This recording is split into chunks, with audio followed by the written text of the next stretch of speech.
Somalia, East Africa. U.S. Special Forces on a lightning raid into the heart of Mogadishu. We're going to own this place in a week. And we're Delta, we're Ranger, we're SEALs. Like, we take this place down. 2 Black Hawk helicopters are brought down by a hostile militia. And at that point, we all knew that the mission had changed. 99 U.S. soldiers are trapped in the city overnight as armed Somalis close in on their positions.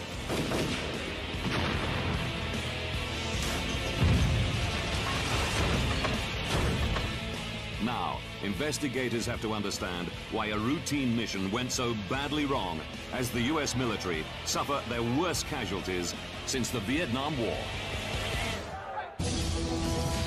Disasters don't just happen. They're triggered by a chain of critical events. Unravel the clues and count down those final seconds from disaster.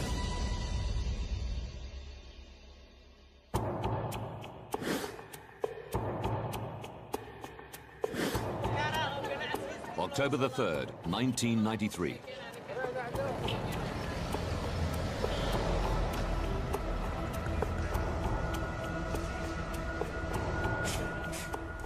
Task Force Ranger, an elite American team of 160 soldiers, are waiting to be briefed on their next raid into the lawless capital of Somalia. Get it on! Their ultimate mission is to capture or kill rogue warlord General Mohammed Aidid and bring his rebel clan to heel.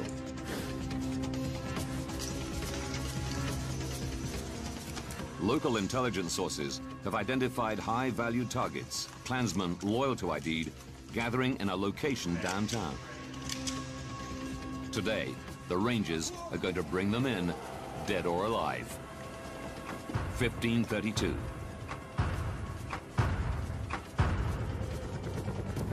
From their base inside the city airport, Black Hawk and Little Bird helicopters take off laden with Ranger and elite Delta operators. We came in off the ocean, and then you start seeing like those shanty huts on the outskirts of the town, and then all of a sudden you hit the city.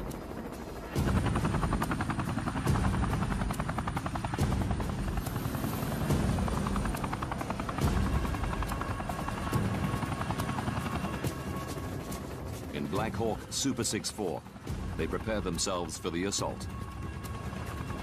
Matt Eversman is a 26-year-old sergeant leading his men for the first time. All of a sudden, the helicopter pilot, informed us that we were going to make the assault.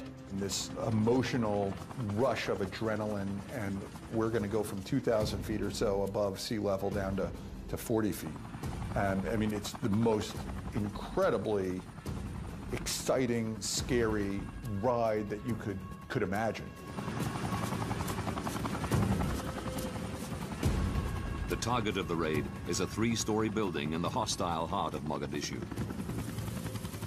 The assault team expect to be in and out in about 30 minutes. Our plan was to establish a cordon around that building, and then we would bring the Delta people in the smaller helicopters right in on top of the building, and we would go in and capture those people. 1542. When in position, the Rangers will fast rope down from the hovering Black Hawks. They are divided into 4 teams known as chalks. Each chalk is to secure a different corner of the building. The problem is you couldn't see anything. Dirt and dust everywhere, and it's spitting up everywhere, and it's swirling into the aircraft, and you're seeing all this dirt swirl, and you're just getting glimpses of rooftops, and you don't know where you're at. In Chalk 4's helicopter, The pilot says, we're in the wrong spot. We've stopped short of where we were going to insert you. And with that, the ropes were thrown from the helicopter. Chalk 4 will have to move into position when they hit the ground.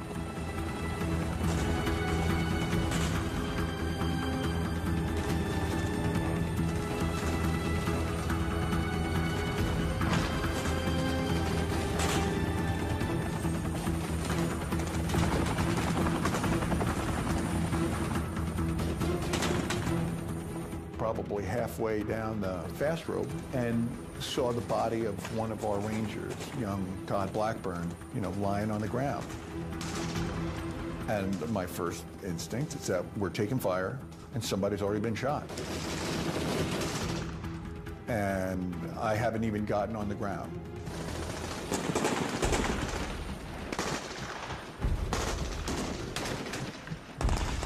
The casualty makes it impossible for them to move.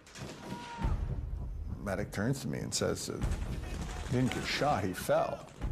Lost control. At the time I thought he was dead. He was bleeding out of his mouth and nose and ears and just in a horrible shape.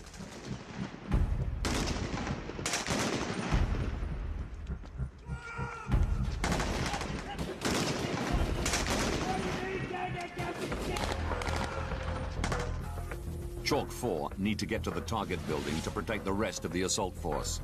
But they're pinned down a block to the north. The Delta Force assault team penetrates the target building and searches for ID's henchmen.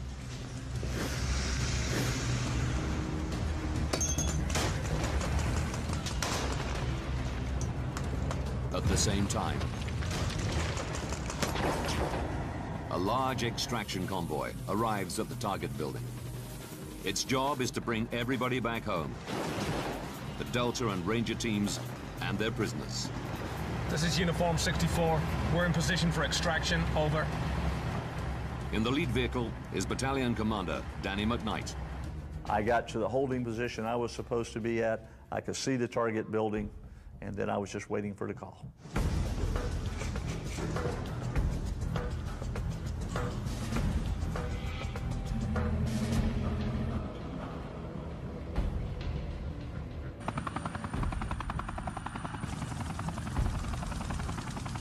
The Black Hawks offer surveillance and fire support. They're taking incoming rounds. Black Hawk Super 6-5 is piloted by Jerry Izzo. Could hear rounds cracking past the aircraft, and I heard two explosions, two thunderclap explosions that just went boom, boom. But all the other aircraft were moving and maneuvering and jinking very hard to avoid getting hit, but sometimes you can't miss all the raindrops when it's raining. 1600. 23 Somalis are taken, including 2 of ID's most senior henchmen.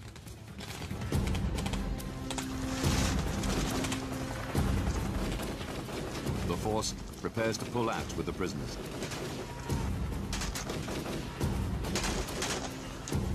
Three vehicles from the extraction convoy are dispatched north to rendezvous with Chalk 4, where Todd Blackburn lies hurt.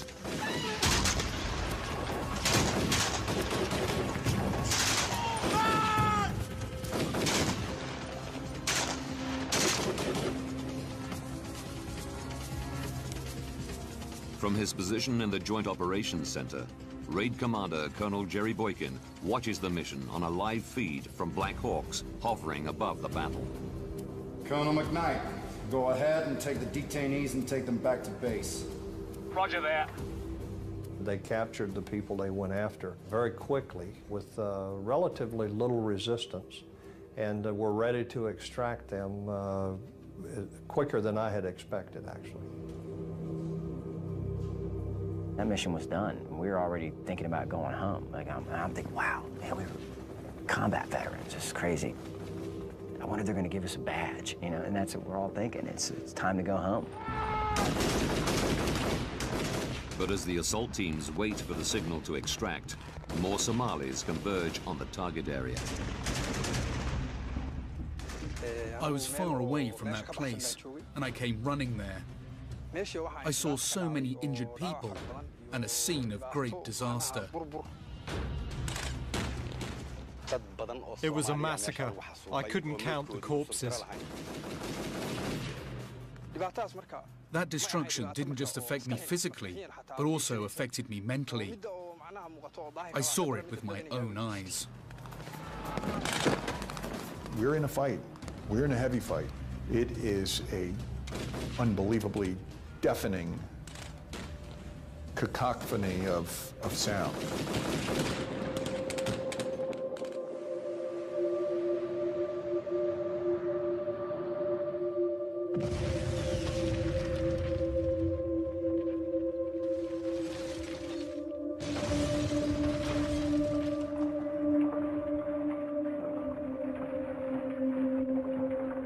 The gunfire is so loud that your teeth hurt. Your ears hurt, your jaw hurts. I've never, ever witnessed any kind of sensation as to how loud the battlefield was that day. We are in a bare-knuckle fight, you know, with these people that aren't going to stop, and the only thing that's going to make them stop is one of our bullets or more violence.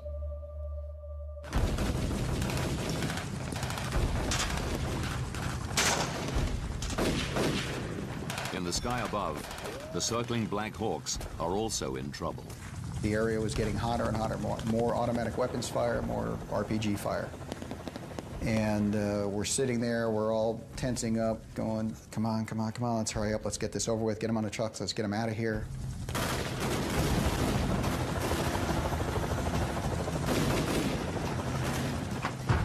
(16:20).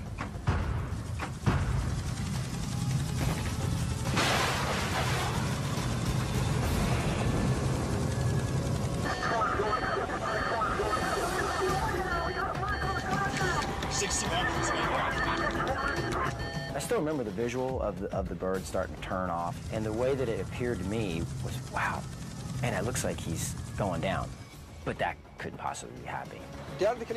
I saw it with my own eyes. I was extremely excited and happy when I saw the Black Hawk crashing. I looked up and I saw pieces flying off this Black Hawk, and I just saw it twisting and spiraling.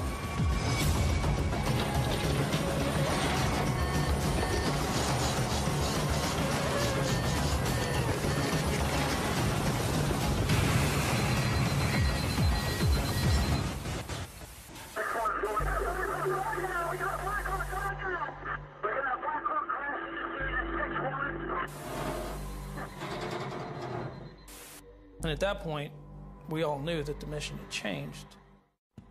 The Black Hawk has crashed 3 blocks northeast of the target building. Crowds of Somalis race towards the crash site.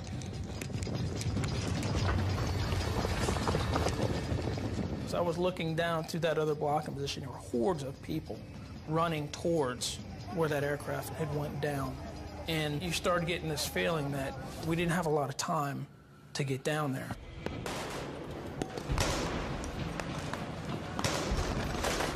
The extraction convoy is diverted straight to the crash site. Right, right, right!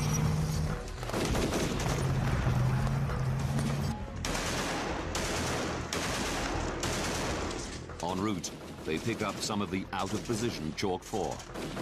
Roger, I do have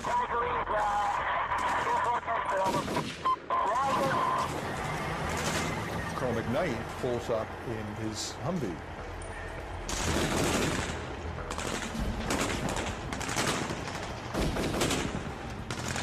So we load all of our men up, get on these vehicles, and start to head out towards this crash site.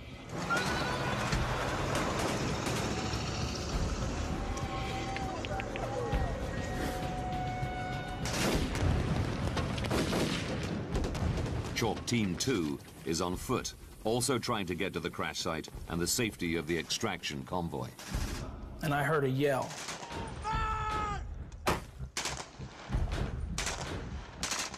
And what I just seen was Earl Fillmore, a Delta operator. He was just shot in the head, and another round had struck Lieutenant Lechner in the shin.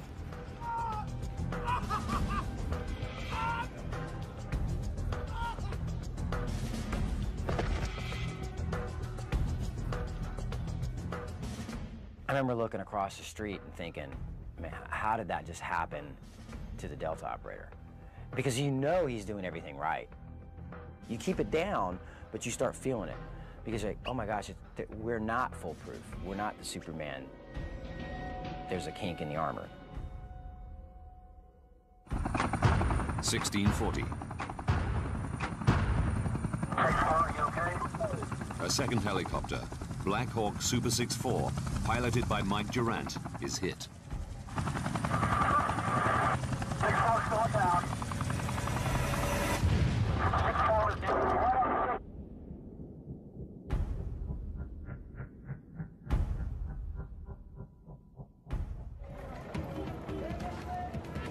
Hostile crowds begin moving towards the second crash site. Well, it was about 1,800 meters from the first crash site. We had sent everybody to the first crash site.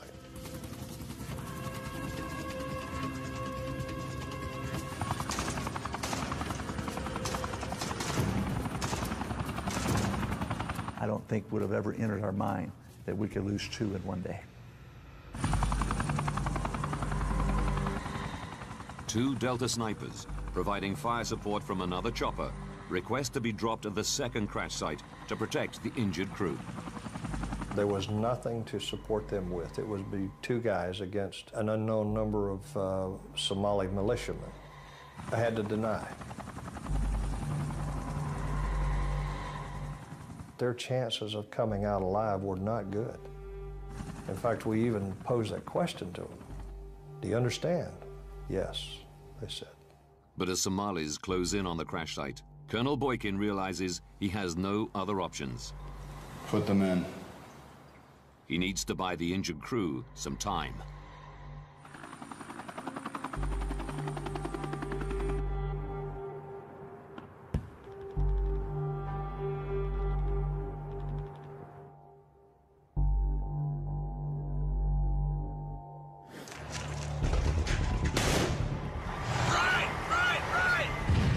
The main convoy is still trapped in the maze of streets. Unable to get to either crash site. We go through this hellacious fight and the situation I described with these Somalis on both sides of the street shooting at each other. One of our lead vehicles was moving up a road. An RPG flew over the hood.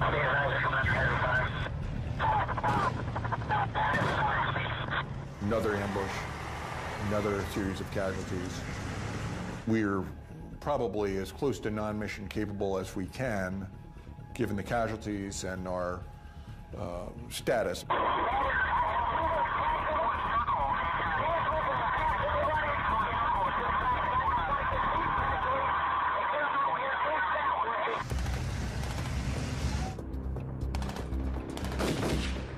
The convoy, severely decimated, abandons its search for the first downed Black Hawk and begins fighting its way back to the American base.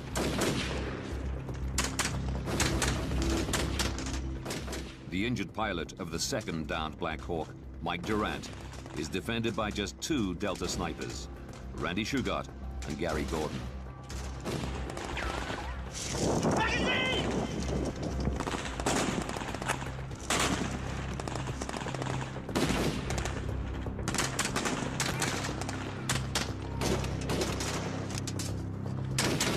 Mike told us later that Randy Shugart yelled out, "Gordy, I'm hit."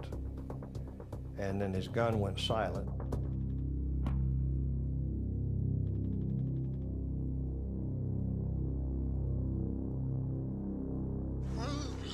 Somali crowds overrun the second crash site. They set upon the survivors and the bodies of the Delta snipers. As Mike describes it, the next thing he saw was just a wave of people that swept over him and he was knocked unconscious. The main convoy, badly battered, returns to base. 99 Rangers and Delta remain in the city, trapped and surrounded in positions around the first downed Black Hawk.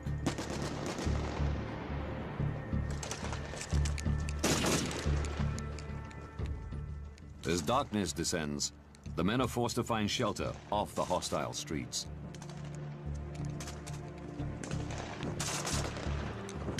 We were kind of angry that it had come down to this where we were sort of on the defensive.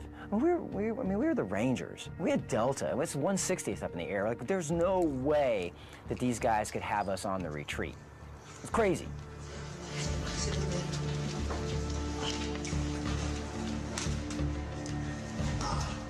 It only takes one grenade to be thrown into that room, and everybody in the room would have been killed. It's a scary mental state to be in when, you know, you very well might not live through the night.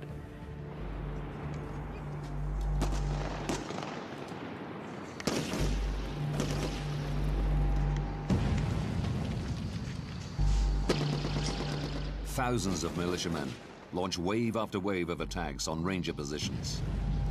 Little Bird helicopters are dispatched in a desperate bid to hold the Somalis back.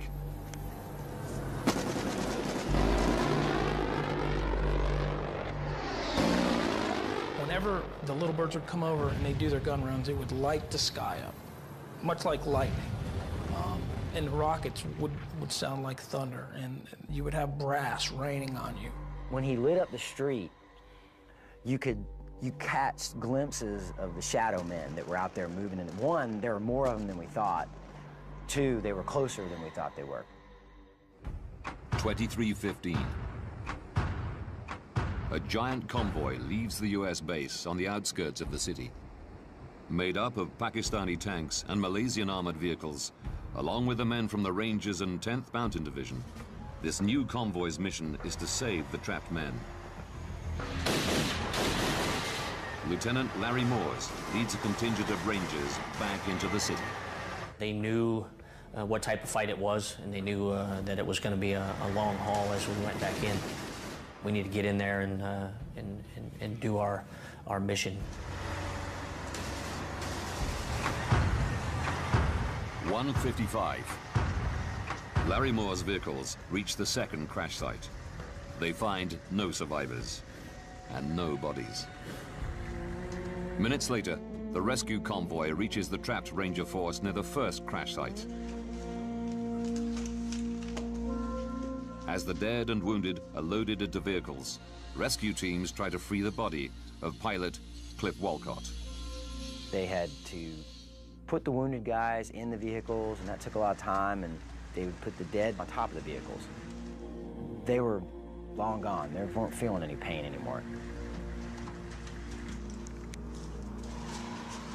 Surprisingly, it was pretty quiet. There wasn't a lot of gunfighting. Then all of a sudden, bam! Game back on. There were probably 8 guys packed into this vehicle. We're all wounded, stained blood and sweat. And I leaned over my shoulder and I said, "All right, dude, step on the gas, let's get the hell out of here." What I didn't know was that they were still trying to extract Cliff Walcott's body.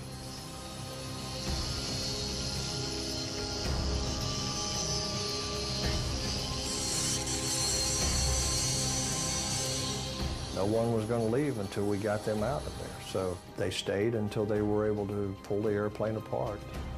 5:42. The rescue convoy is finally ready to leave. But with the vehicles packed with 10th Mountain and UN forces, as well as casualties, not all of the Rangers can fit on board. The small band of Rangers who haven't been injured in the battle have to travel on foot. It was unthinkable. In theory, we're supposed to run beside the armor in order to be shielded.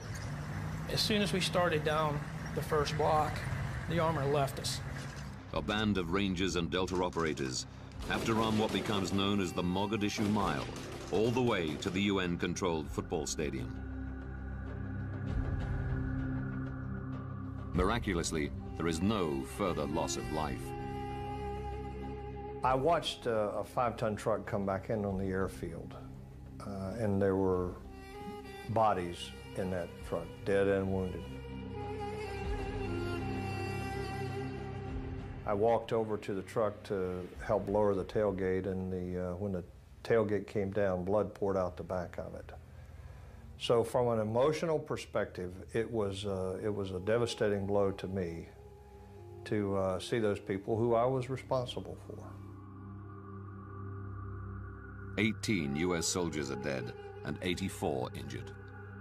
Black Hawk pilot Mike Durant has been taken hostage and is being held in an unknown location. Mike Durant, U.S. Army. Estimates of Somali fatalities range from 500 to 1,000.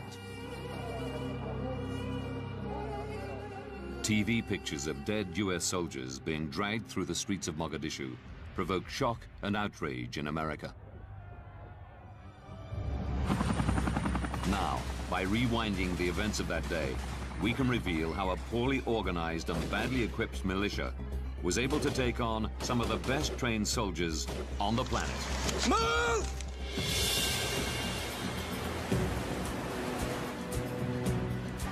U.S. troops had initially been sent to Somalia as part of a UN force on a humanitarian mission in March of the previous year. Their task was to protect and distribute supplies in Operation Restore Hope. Let's make sure the crowds aren't jumping on, stealing the grain. They're getting a little more unruly every day, so we need to go out there and provide security.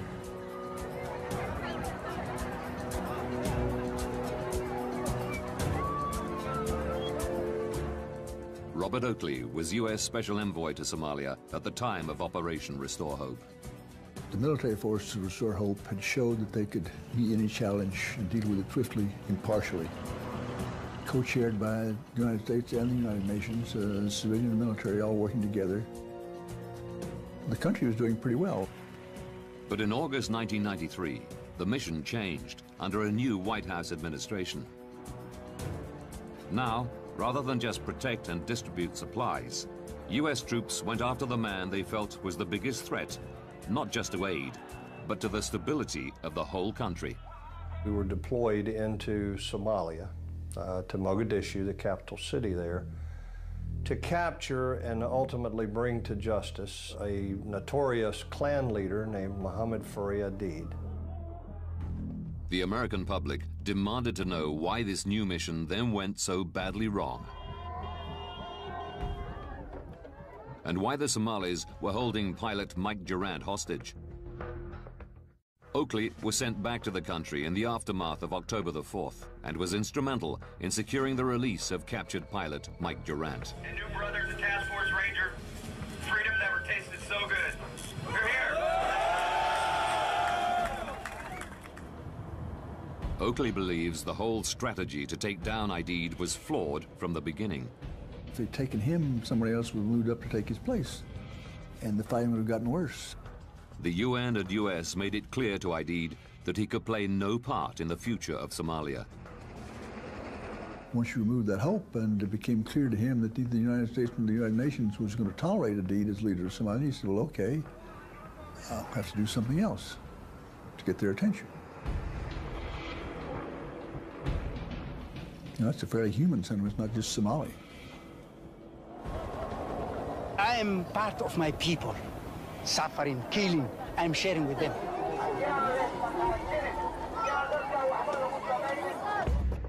Mark Bowden, author of best-selling account Black Hawk Down, interviewed many of the Rangers and Delta soldiers that were there that day, as well as members of Aidid's militia.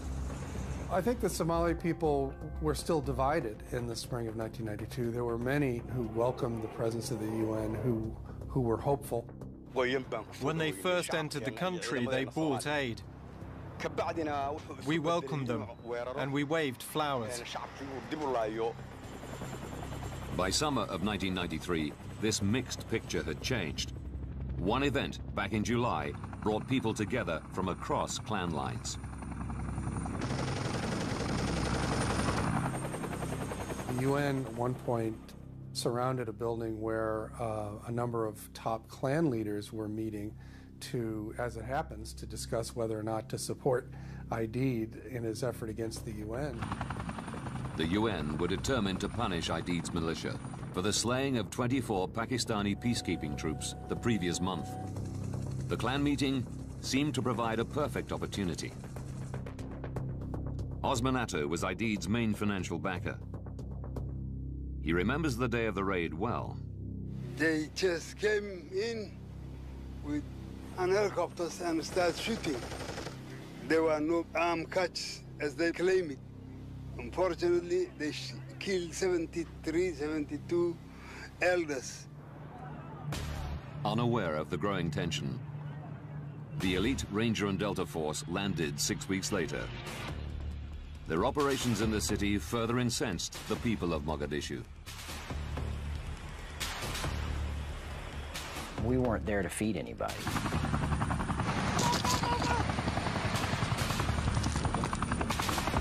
Put them on the ground! Can you imagine just hanging out there and all of a sudden helicopters come in and rope in and dudes come in and start kicking in your door and telling you to get down, do this, that, do that? I'd be surprised if anyone didn't want us out of there.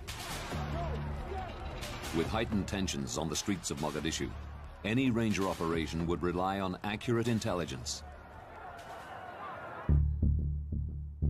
Robin Horsfall is one of the youngest soldiers ever to be accepted into the SAS regiment, Britain's Special Forces. A veteran of countless IRA encounters on the streets of Northern Ireland,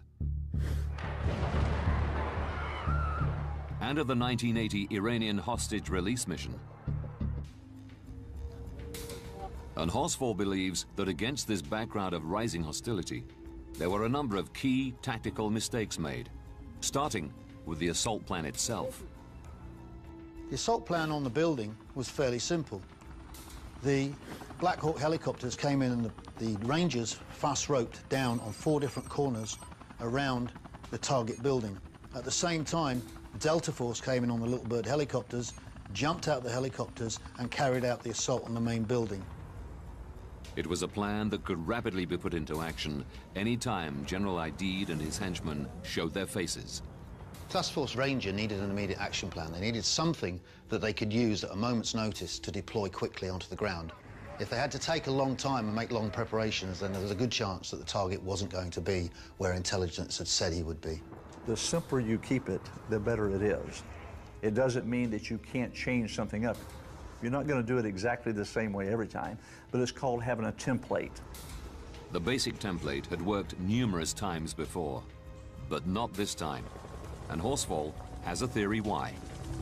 In the 70s and 80s, when we were working against the IRA in Northern Ireland, we were always taught that we didn't repeat anything.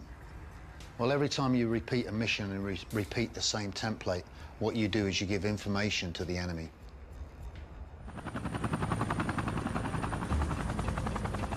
It meant once the militia knew where the Rangers were heading, they were ready. As the Ranger chalks inserted, Battle Overwatch relayed reports of militia massing in the target area. They told us that there were people on the objective. They'd seen heavy weapon systems. They'd seen machine guns. They'd seen people, so they knew we were coming. So this was going to be a little bit hotter. Aidid's militia also had a counter-strategy to try to bring down a Black Hawk helicopter, suck in the Rangers to the crash site, and surround the area with hostile militia. Aidid had actually thought, well, if they bring in the helicopters again, if they mount an assault with the same pattern as before, we're going to be prepared for it. We're going to put RPG-7s in the surrounding area and use those to attack any helicopters that are coming in. Aidid should not have been underestimated. We used all the means available to the Somalis to shoot down the helicopter, because helicopters, it was our main enemy. The Ranger Force didn't think a primitive rocket-propelled grenade was capable of bringing down a Black Hawk. It had never happened before, but Aidid had identified a weakness he could exploit.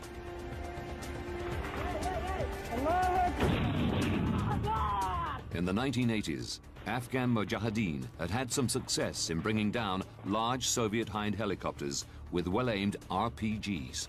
The RPG-7 is a very, very simple rocket-propelled grenade. The most vulnerable part of any helicopter is the tail rotor. If you punch a hole in the fuselage, it's going to go through, out the other side, not cause any serious damage. But once you take out the tail rotor, the helicopter is completely out of control and will crash. You completely underestimated their ability to take a helicopter out of the sky with an RPG. We thought, okay, if a helicopter goes down, it's going to be due to mechanical failure. They had figured it out. If they could take down a helicopter, they could collapse the city around us. But for Horsfall, the critical moment was the downing of the second helicopter. Task Force Ranger only had 160 men on the ground. They deployed all those forces to the first crash site to create a secure zone there. They had no way of splitting that force and deploying them onto the ground to the second crash site. The Rangers were sucked into a street battle they weren't prepared or equipped for, and faced a determined enemy that they had badly underestimated. And there was guys running around in the back of Toyota pickup trucks with flip-flops. And we're like, there was one dude with a football helmet on. We're like, this is a joke. We're gonna own this place in a week. You know, we're Delta, we're Rangers, we're Air Force, we're SEALs. Like, we're gonna take this place down. Somalis are very brave people, and they will defend themselves and their country. I'm sure Rangers was very good soldiers, but they underestimated Somalis. That was among the many mistakes they ever made.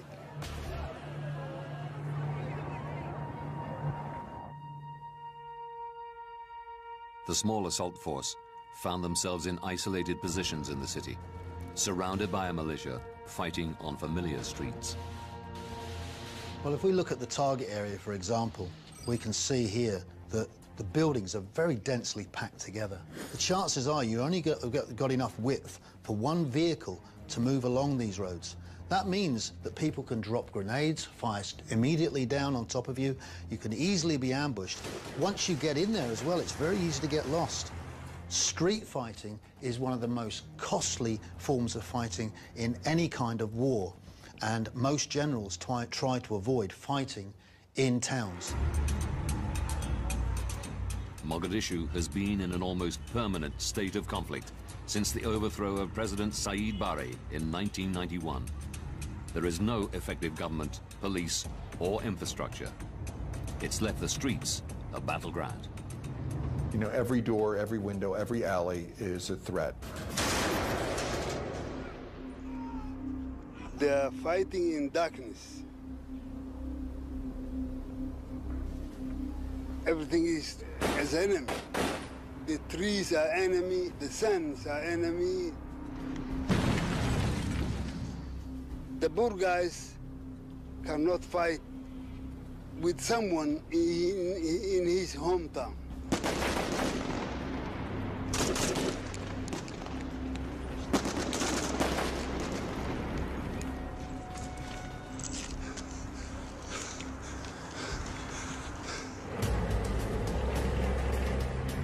Traditionally, the U.S. has used overwhelming firepower to even up the fight against greater numbers on their home patch. But Horsfall believes that it was exactly these types of weapons that weren't available to the Ranger Force. They didn't have helicopter gunships. They didn't have rockets. They didn't have artillery and armor. And consequently, their decisions to carry out aggressive operations of this nature without those support elements actually made them a very, very weak force on the ground.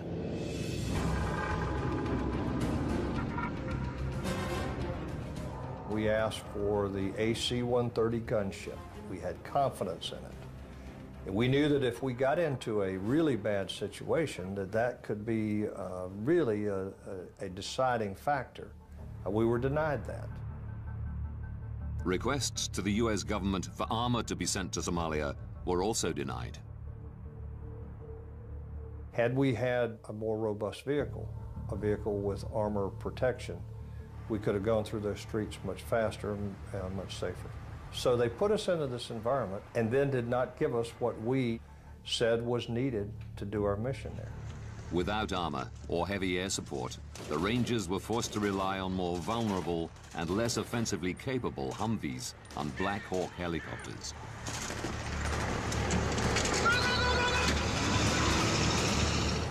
Those decisions made at political levels didn't take into consideration the tactical effect on the ground. Once again, U.S. leadership had made a critical miscalculation of the scale of the task. it wasn't just those at the top who underestimated the Somalis' ability to mount such a large counterattack.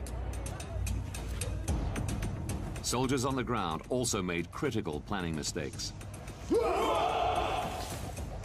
The raid was designed to take less than an hour, so they left behind heavy body armor plates, night vision equipment, and even canteens of water.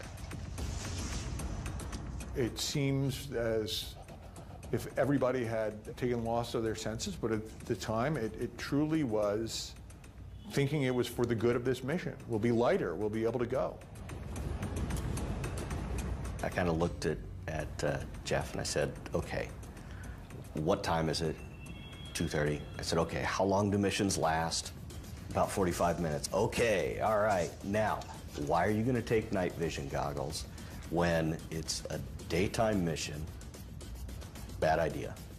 Once the night came down, they were left as a very small force surrounded by an enemy with vastly superior numbers. And had they taken those night viewing goggles, they would have had an advantage that could have made a huge difference to the amount of casualties taken. Now, we can reveal the chain of events that led to America's biggest loss of life in combat since the Vietnam War. 68 minutes to disaster. An elite assault force is sent on a raid into a hostile Mogadishu.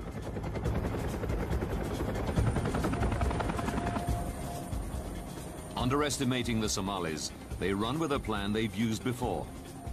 Go, go, go, go, go, go, go!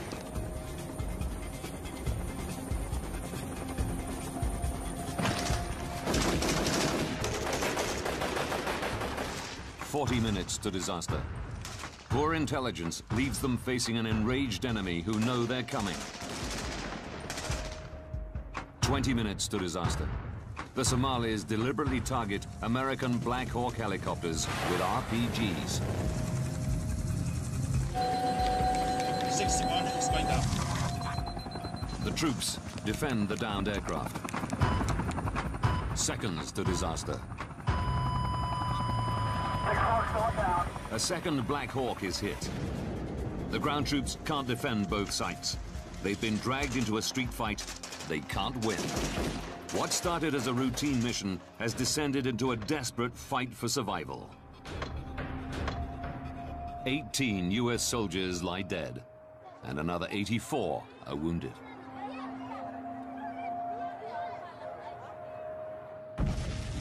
The mission was militarily a success. The targets were captured, and huge losses were inflicted on ID's militia. But the Rangers' casualties and TV pictures of bodies being dragged through the streets forced the withdrawal of all American forces from Somalia.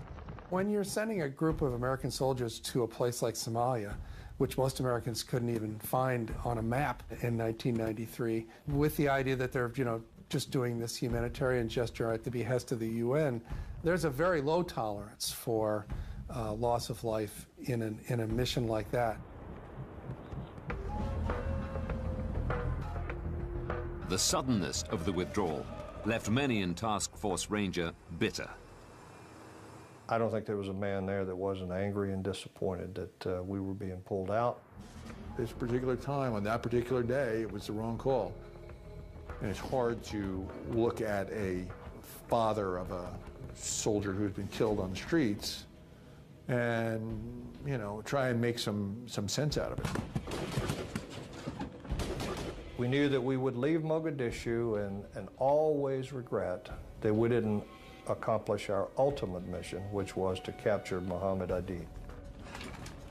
As good as we are, someone's getting killed. Someone's going to die. People are going to get hurt. People are going to be wounded, and you're going to lose folks. When you send them into a combat situation, it's going to happen.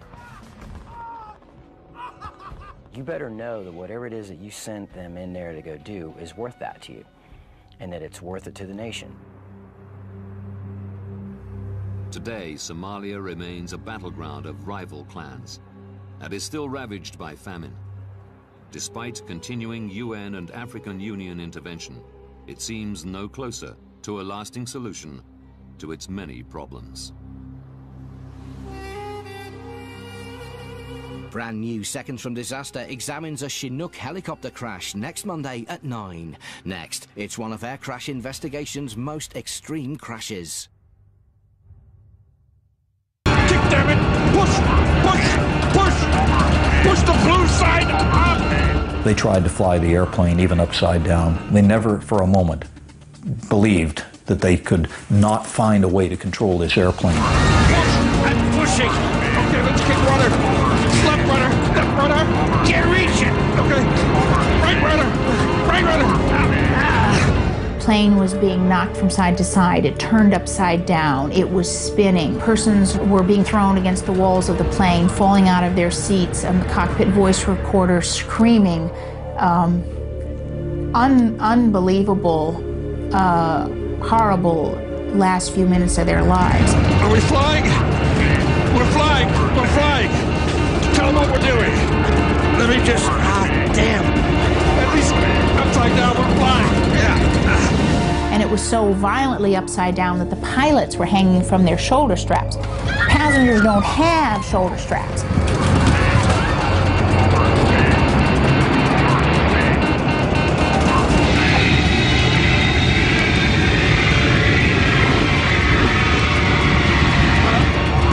Here we go.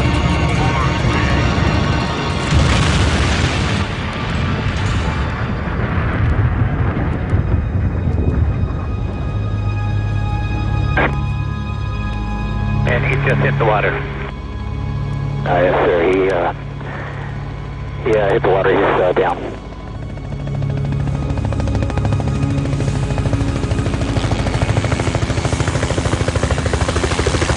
After a terrifying 60-second dive, Flight 261 hit the Pacific Ocean at close to 250 miles an hour.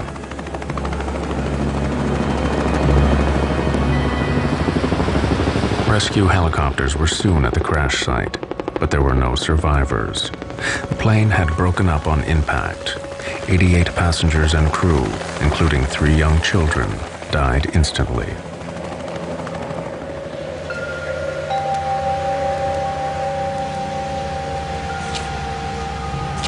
Fred Miller lost his daughter Abby and her husband Ryan. These people suffered on the way down. This was not a pretty way to die. One witness said it spun at times, almost like a top. And he said, to think people, somebody who has a life to live is in there, dying. He says it's one of the most horrifying memories I'll ever have.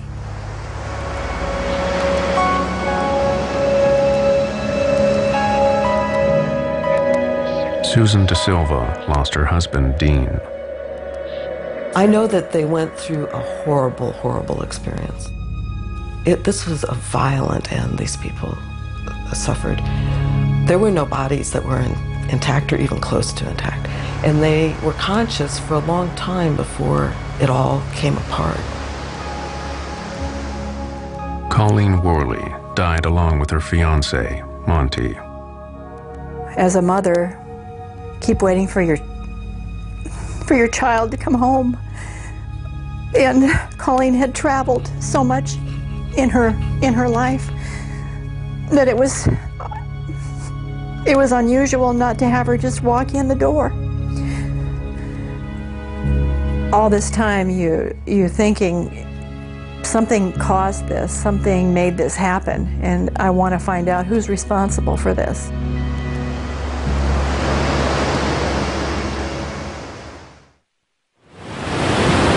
The investigation into Alaska Airlines Flight 261 began to swing into gear, but the wreckage lay 700 feet down. So National Transportation Safety Board officials called on Navy submersibles to retrieve the plane from the seabed. We set up a base of operations, and we had a remote operating vehicle with the side-scanning sonar, which they used to map the debris field and get an idea of how widely spread the wreckage was.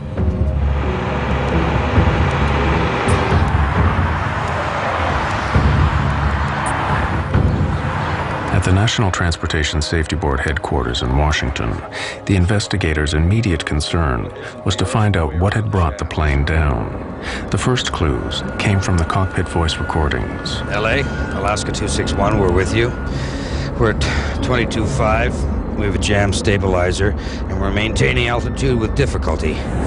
We immediately suspected some problem in the tail of the airplane, which is where the controls are. Or something was wrong back there, and that was the key piece of wreckage to look for. The MD-83 that crashed was a revised version of the Douglas Corporation's DC-9, which was an extremely popular plane. Over 2,000 were delivered to airlines worldwide. The engines were at the rear of the plane, and the distinctive T-shaped tail was an essential element of the design.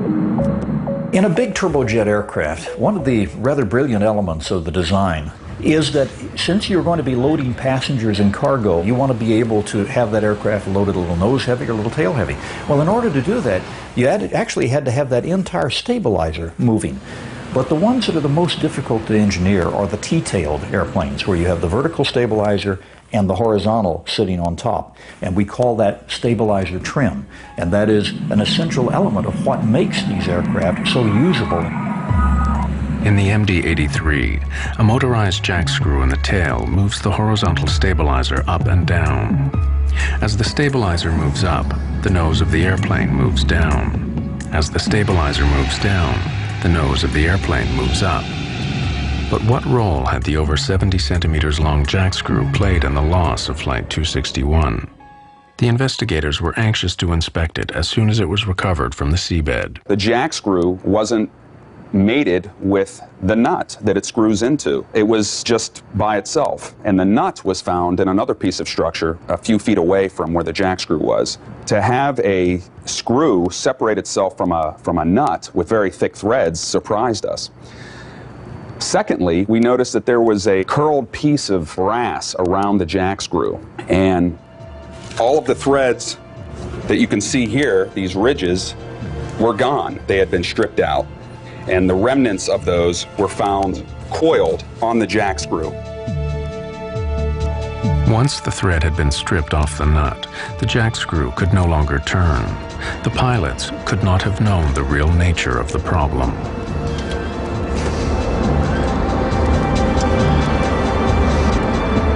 The crew was confronted with a situation that had never occurred before. There is no failed jack screw procedure in the quick reference handbooks that they have available. There is no training for it.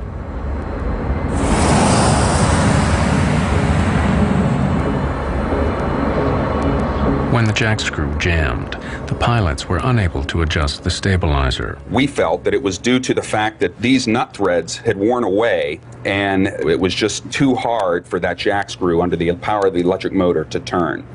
That gave the flight crew an indication that there was a problem. The crew knew they had a problem in the tailplane, but they had no idea what. Two motors controlled the jack screw, and they tried each of them in turn.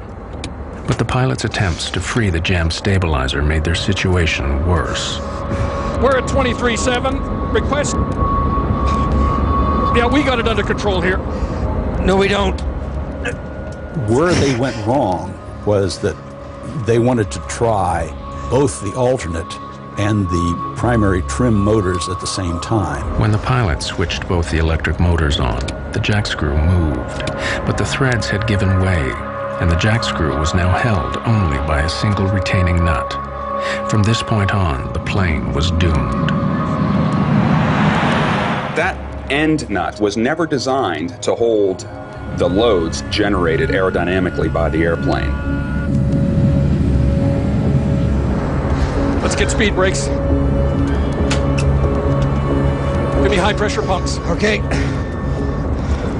Now we know, in the glaring light of hindsight, now when we turn the situation around in time and look back, we can see that this aircrew and no aircrew should have ever been fooling with the trim and trying to run it back and forth.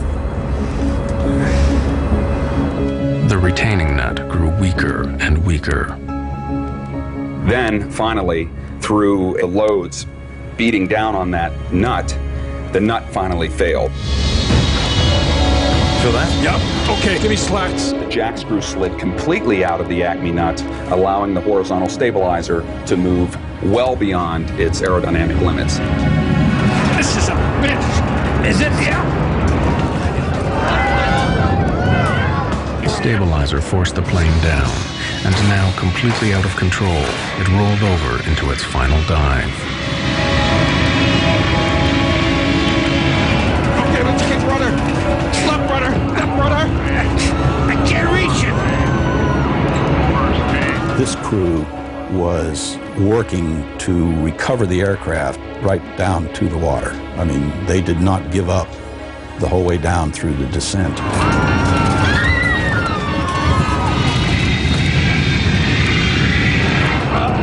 Here we go.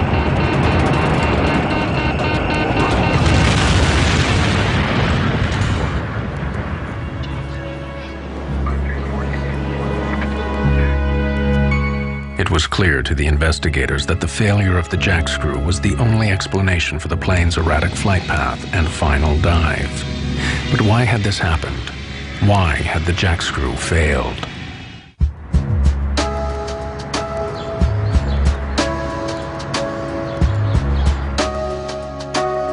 The investigators began looking deeper and deeper into the condition of the faulty jack screw on Alaska Airlines Flight 261. What had caused it to fail? There was no lubrication or visible grease on the working area of the screw. That was surprising and strange.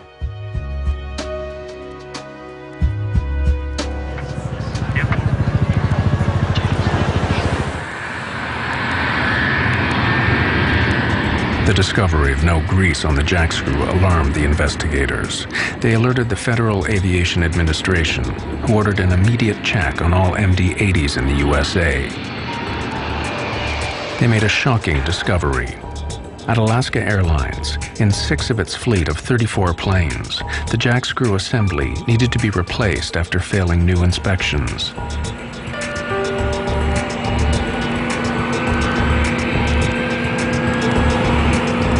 No grease is the culprit. No grease or inadequate grease is the only thing that can give you that wear rate. A simple lack of grease led to the failure of the jack screw and the loss of 88 lives. But why did this happen at Alaska Airlines? The investigators' attention now switched to the company's maintenance program. What emerged was deeply worrying. We interviewed all the mechanics who had worked on these airplanes. We knew that they had been falsifying records or not doing the work they had indicated. The mechanics at Alaska indicated that they were pressured to keep the planes in the air, or that their recommendations were overruled by supervisors. Some alleged that records were altered to show work done that was not done. Alaska has long been one of America's most successful airlines, but in the early 1990s, the economic downturn began to hit the company hard. Its response was to slash costs to revive its fortunes. Alaska Airlines began flying the planes more intensively. It sharply increased the average daily use of its fleet. Keeping the planes in the air earning money put maintenance schedules under pressure.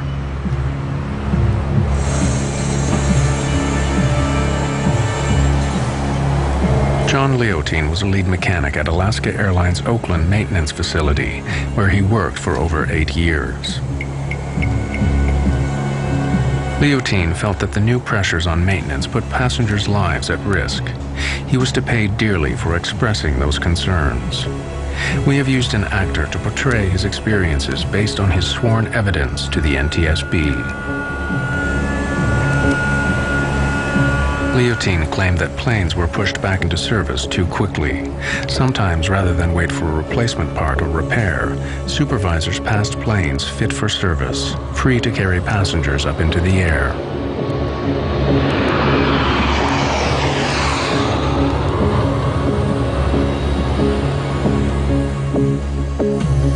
In October 1998, over 15 months before the crash, John Leotine became so worried that he did something that would change his life forever.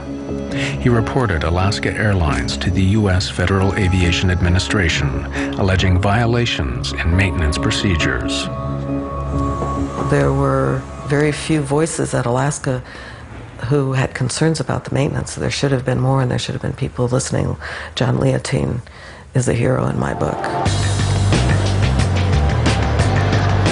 In December 1999, over a year before the crash, the FAA and Department of Transportation officials moved on Alaska Airlines.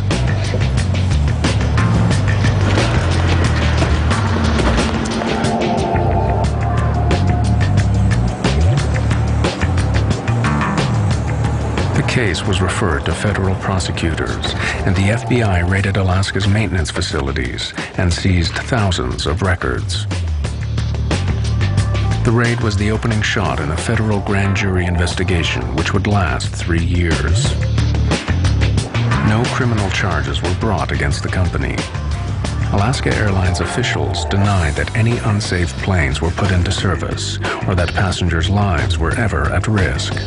But the investigation revealed hundreds of violations of federal regulations. Alaska Airlines was fined. The FAA insisted on changes to the company's maintenance and safety procedures.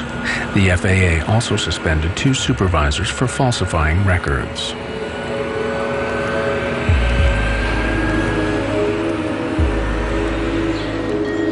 Like other whistleblowers, John Leotine would pay heavily for his efforts to save lives. Alaska Airlines put him on paid leave from his job, costing him thousands of dollars in regular overtime earnings.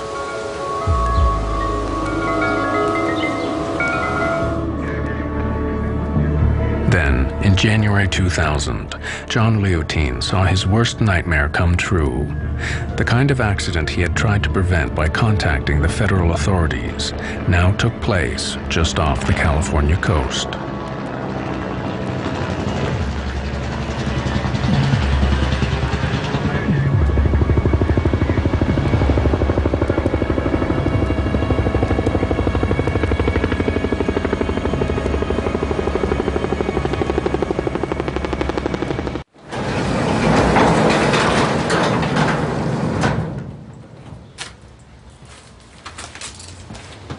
After the crash of Flight 261, mechanic John Leotine went back to his own work records. Incredibly, he found that he had a direct link to the crashed airliner. Over 2 years before, at the plane's last overhaul, he had ordered the jack screw on this particular aircraft be replaced. He then went off shift.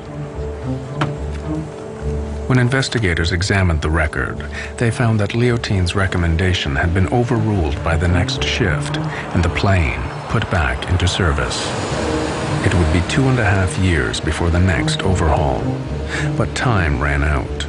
2 months before the overhaul was due, Flight 261 crashed.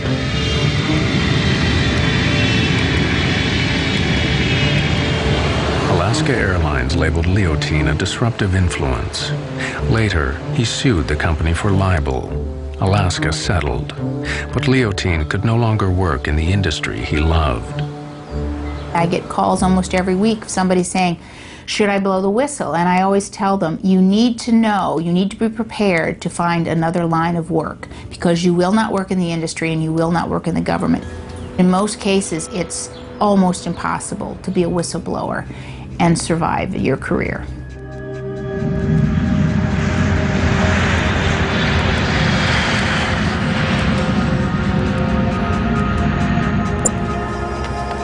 As the investigators continued their work into Flight 261, they made another disturbing discovery about the drive to cut costs at Alaska Airlines.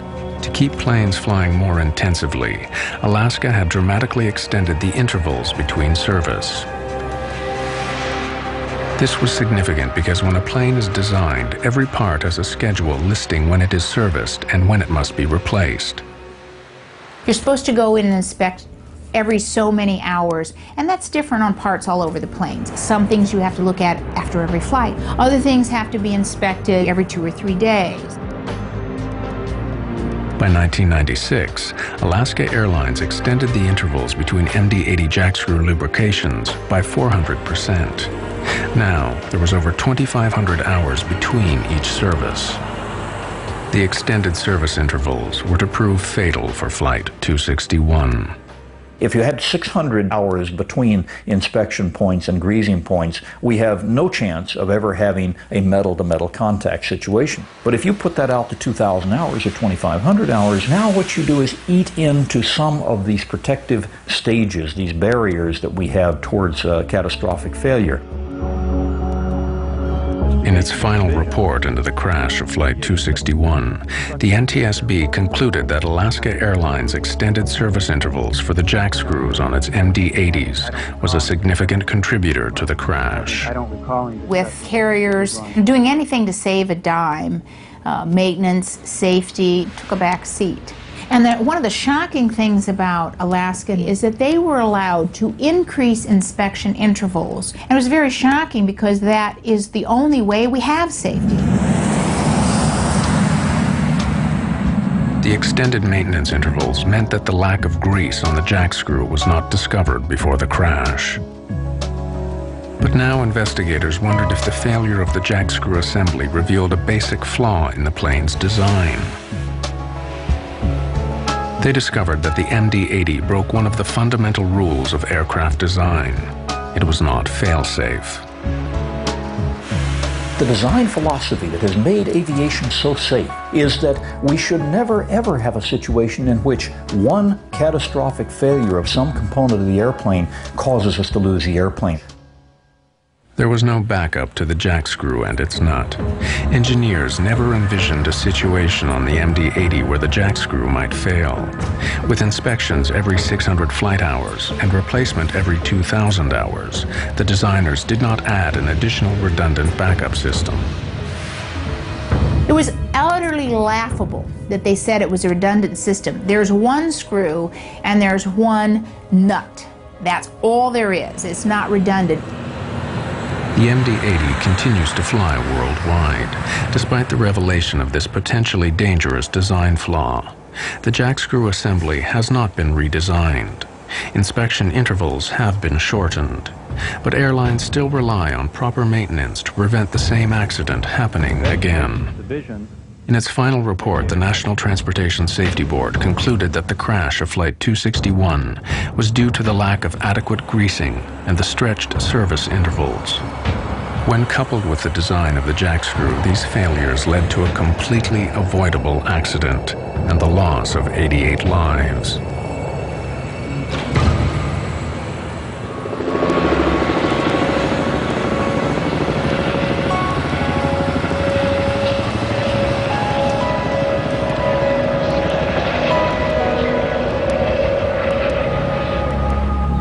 3 years after the crash of Flight 261, the relatives and friends of the dead dedicated a permanent memorial at Port Hueneme, close to the crash site. Janice Stokes.